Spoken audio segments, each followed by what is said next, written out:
Nehéz téma ez, én azt gondolom.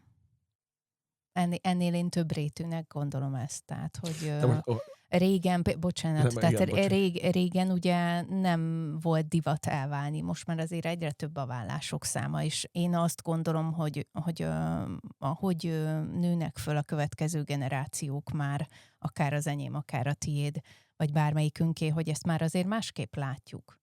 Tehát, hogy még régen mondjuk a nagyszüleink nem mertek elválni, vagy nem volt divat elválni, vagy szégyen volt a vállás. Én azt gondolom, hogy most már egyre több szülő tudatosan azért válik el, hogy a gyerekének jön. Tehát én pont a másik oldalát látom ennek a témának. Én meg csak annyit akartam mondani ezzel kapcsolatban, hogy a példát nem mondtam el, de elmondom, és utána meg erre visszautalnék, hogy az volt a példa erre, hogy egy fiatal srácnak a szülei állandóan gyepálták egymást, az apuka állandóan bántalmazta az anyukát, mindig beúszta a mindig ugyanaz volt a forgatókönyv, féltékenykedett, beúszta a fürdőszobába, jól elverte. 18 éves lett a srác, amikor egy ilyen alkalommal fogott egy kést, bement a fürdőszobába, az apjának beledöfte a hátába a kést, majd leült a kanapéra, fölhívta a rendőrséget és kihívta.